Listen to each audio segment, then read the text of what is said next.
Good morning student. आज हम कक्षा 10 के पाठ 4 कवि देव जिनके द्वारा लिखित कवित और सवैये जिन्होंने अपने पदों की रचना कवित और सवैये के रूप में की है, तो उसके बारे में पढ़ेंगे। हमने पिछली कक्षा में इनके जीवन परिचय के बारे में पढ़ा था कि इनके जो आराध्य देव है भगवान श्री कृष्ण, जिन्होंने अपने पहले पद में भगवान श्री कृष्ण के बाल रूप का वर्णन किया है। दूसरे पद में उन्होंने गोपियां किस तरह से भगवान श्री कृष्ण के रूप में मुग्ध होकर अर्थात बेहोश हो जाती है, उन गोपियों की दशाओं का वर्णन किया है। उनके रूप में किस प्रकार से वो समाहित हो जाती है, और तीसरे पद में किस प्रकार से एक गोपी जो होती है वो सपने में श्री कृष्ण के साथ झूला झूलने के लिए, उनके साथ मिलने के लिए ऐसे स्वप्न देखती है, परंतु वो जब जागती है तब उसे पता चलता है कि साक्षात रूप में श्री कृष्ण उनके सामने नहीं है। तो वो स्वयं को बदनसीब समझने लग जाती है कि कैसा मेरा भाग्य है कि सपने में तो श्री कृष्ण से मिलन हो रहा है और साक्षात रूप से नहीं हो रहा है। तो इस प्रकार से इन दोनों पदों में भगवान श्री कृष्ण के बारे में बताया गया। प्रथम पद में भगवान श्री कृष्ण के बाल रूप के बारे में बताया गया। तो आइए आज हम कवि देव द्वारा लिखित पद 2 के बारे में हम पढ़ते हैं। धार में धार धाय धसी निर्धार हवे, जाए फसी उक्सी न अबेरी। धार का अर्थ है भगवान श्री कृष्ण के प्रेम की धारा, और निर्धार मतलब निराश्रित हो जाना, असहाय हो जाना। फिर उक्सी मतलब बाहर ही नहीं निकल सकना। तो इस पद में जो श्री कृष्ण का रूप था उसके अंदर गोपी इस प्रकार से समाहित हो जाती है कि वो वापस उस श्री कृष्ण के रूप में इस प्रकार से बेहोश हो जाती है, समाहित हो जाती है कि बाहर ही नहीं निकल सकती। उसका वर्णन किया गया। तो कोई एक गोपी है जो अपनी सखी से कहती है कि हे सखी मेरी आंखें दौड़कर, ठीक है, क्या कहती है कि मेरी आंखें दौड़कर अर्थात सहसा श्री कृष्ण के मोहक धारा में, ठीक है, मन को मोहने वाली धारा में जाकर धस गई है, यानी कि फंस गई है। जाए फंसी उक्सी ना अबेरी, और इस तरीके से फंस गई है कि मैं बेबस सी होकर, लाचार सी होकर उसमें फंस गई हूँ। और अबेरी का जो अर्थ होता है वो होता है बहुत देर तक, और बहुत देर तक मैं श्री कृष्ण के उस रोह से, उस मोह से मैं बाहर ही नहीं निकल सकी। री अंगराय गिरी गहरी गही, फेरे फ्री ओ गिरी नहीं घेरी। री अंगराय मतलब अंगड़ाई लेकर। तो और वो कहती है ना, जब मैं बहुत देर तक उनके उस रूप मोह से बाहर नहीं निकल सकती, और अरे वो कहती है कि कुछ आगे, इस प्रकार से कुछ आगे होकर जैसे कि मैं अंगड़ाई लेकर अधिक गहराई में गिर पड़ी। ऐसा कई बार ऐसा होता है कि जब हमें नींद आती है और वो नींद जब हमारी अचानक से हल्की सी खुल के वापस अंगड़ाई लेकर हम क्या करते हैं, गहरी नींद में सो जाते हैं ना।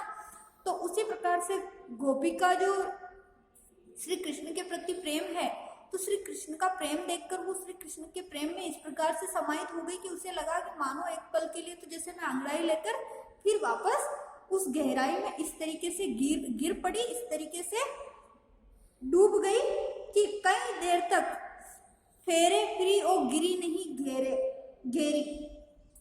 फेरे फिरी मतलब जैसे कि किसी चक्कर के अंदर अपन फंस जाते हो और चक्राई की तरफ घेरने लगते ना, उस तरीके से मैं प्रयत्न करने पर भी अपने काबू में नहीं आ सकी, और श्री कृष्ण के उस प्रेम में, मस्ती में चक्कर लगाकर मैं इस तरीके से फंस गई कि बाहर ही नहीं निकल पाई बहुत देर तक। देव कछु अपनो बसना रस लालच, लाल चिते भई चेरी। और इस प्रकार से वो कहती है कि हे सखी, परंतु मेरा कुछ भी वश में नहीं है, ठीक है। कछु अपनो बसना, कवि देव कहते हैं कि सखी कह रही है कि मेरा कुछ भी अपने वश में नहीं है। मैं तो इस प्रकार से बेबस हो गई उनके रूप और प्रेम रस में कि लालच में तो, ठीक है, उनके रस के लालच में, उनके प्रेम में आकर मैं तो श्री कृष्ण को देखने के लिए क्या हो गई, उनकी दासी हो गई। चिते मतलब उनको देखकर, भगवान श्री कृष्ण के रूप को, उनके प्रेम रूपी उस लालच रस को देखकर मैं लाल, लाल मतलब श्री कृष्ण के प्रेम में मैं उनकी दासी हो गई। बेगी ही बूढ़ी गई पंखियां, अखियां मधु की मक्खियां भरी भई मेरी। और यानी कि जो मेरी आंखें हैं तो वो भगवान श्री कृष्ण के रूप में इस प्रकार से डूब गई जैसे कोई एक पक्षी डूब जाता है।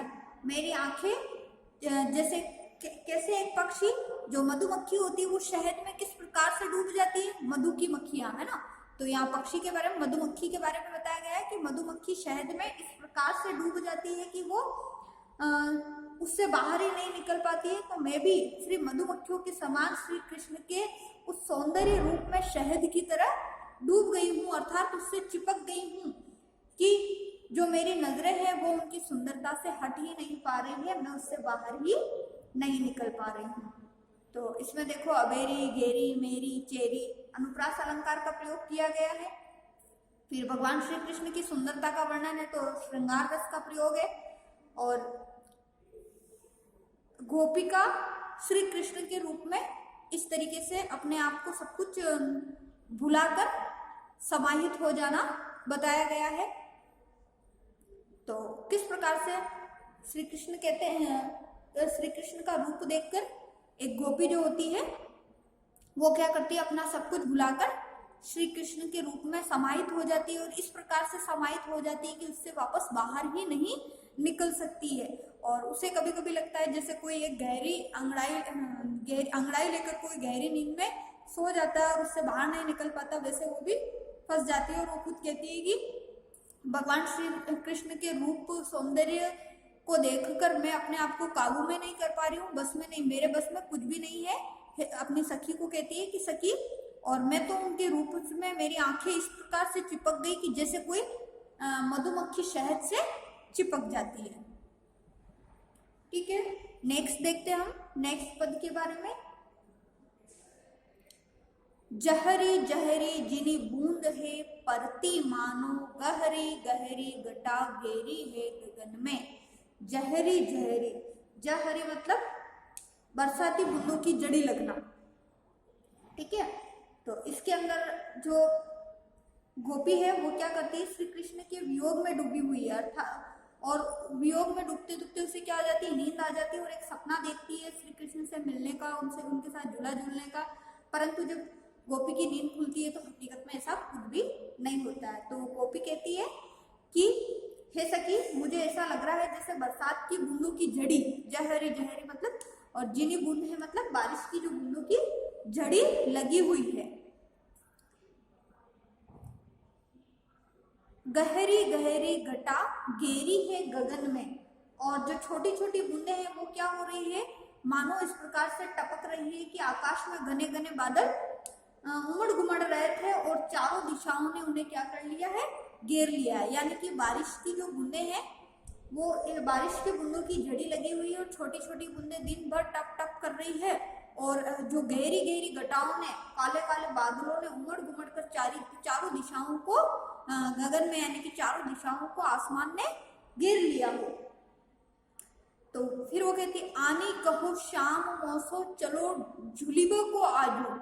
और इस प्रकार से वो क्या करती है कि भगवान श्री कृष्ण के वियोग में रहते रहते अचानक से उसे नींद आ जाती है, और नींद आ जाती है और गहरे नींद में सो जाती है। तो अचानक से उसके सपने में आनी कहो शाम मौसो, यानी कि भगवान श्री कृष्ण उसे आकर कहते, वो कहती है कि भगवान श्री कृष्ण शाम मुझे आकर कहता है कि चलो झूलिबे को आजू, अर्थात आज तुम मेरे साथ झूला झूलने चलो। यानी कि वो कहती है कि श्री कृष्ण उसे झूला झूलने को कहते हैं, और जैसे ही भगवान श्री कृष्ण से उसका मिलन होता है झूला झूलने के लिए कहते हैं, और वो क्या करती है कि फूली ना समानी भाई ऐसी हो मगन में, और मैं तो इतनी मगन हो गई अपने आप में श्री कृष्ण,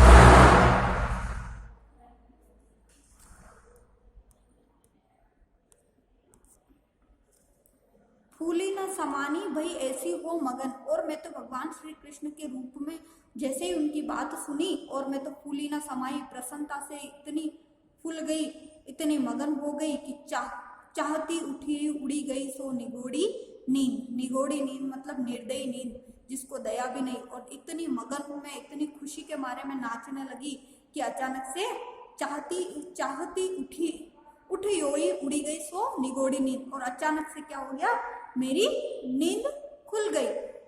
सोई गए भाग मेरे जागी वो जगन में। और जैसे ही वह जागी तो उसको लगा कि जैसे मेरे किस्मत में तो, सपने में तो भगवान श्री कृष्ण से मिलन हो रहा था, और अचानक से नींद खुलने पर ऐसे हुआ कि जैसे मेरी किस्मत हमेशा के लिए सो गई है। भाग मेरे, भाग मतलब किस्मत की कैसी बदनसीबी है कि किस सपने में तो मिलन हो रहा था और जागने पर पता चला कि ऐसा कुछ भी नहीं है, मेरे भाग्य हमेशा के लिए सो गए हैं। और जब उसने आंखें खोलकर देखा, आंखें खोली देखो तो गन है ना घनश्याम। और जैसे ही उसने आंखें खोलकर देखा तो न तो चारों घटाओं ने घनश्याम को, गन को घेर रखा, अर्थात न तो कोई काले काले बादल है, ना बारिश हो रही है, और ना ही भगवान श्री कृष्ण उसे झूला झूलने के लिए कह रहे हैं, नहीं भगवान श्री कृष्ण उसे साक्षात रूप में दिखाई दे रहे। वेई छाई बूंदे मेरे आंसू हवे द्रिगन में, द्रिगन मतलब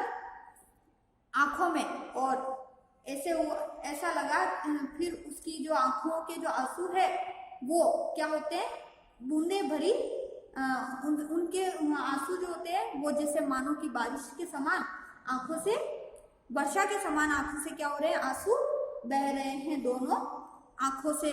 जैसे पीड़ा के कारण, भगवान श्री कृष्ण से जब वो मिलती नहीं है तो उस बात की उसे, जब सपने में तो मिलती है और हकीकत में नहीं मिलती है तो उसका उसे पीड़ा होती है।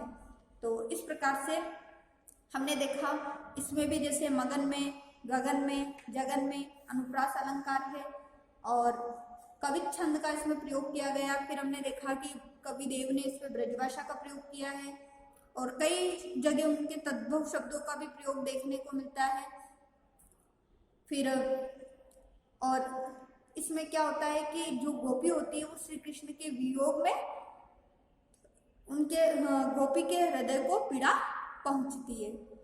तो इस पद में यही बताया गया था कि श्री कृष्ण जो गोपी होती है वो सपने में तो देखती है कि बहुत बारिश की जड़ी लगी हुई है, बारिश हो रही है, गहरी गहरी घटाएं हैं, और श्री कृष्ण उनसे आकर कहते हैं चलो मेरे साथ झूला झूलने चलो। और अचानक से वो इतनी प्रसन्न हो जाती है और कि उसकी नींद खुल जाती है उस बात को सुनकर, झूला झूलने की बात को सुनकर। और जब देखती है तो उसे लगता है कि मेरी तो किस्मत ही सो गई, मेरे तो भाग ही सो गए। और आंखें खुली हुई भी, और आंखें खोलकर देखती है तो जब उसे न तो गन दिखते, ना आकाश में बादल दिखते हैं और ना ही घनश्याम दिखते हैं, तो जो बारिश की बूंदों का सपना देखती है तो भगवान श्री कृष्ण से न मिलने की जो पीड़ा उसे होती है, वियोग की जो पीड़ा होती है, उस रूप में मानो कि उसके आंखों से आंसू बहने लगते हैं। तो आपका आज का जो होमवर्क है, इन दोनों पदों की व्याख्या आपको नोटबुक में नोट करनी है। और आज का आपका ये जो चैप्टर था कवि देव द्वारा लिखित कवित सवैये, जो कि कंप्लीट हो चुका है, और इन दोनों पदों की व्याख्या आप नोटबुक में नोट कर लीजिए। नेक्स्ट क्लास में हम प्रश्न उत्तर समझेंगे।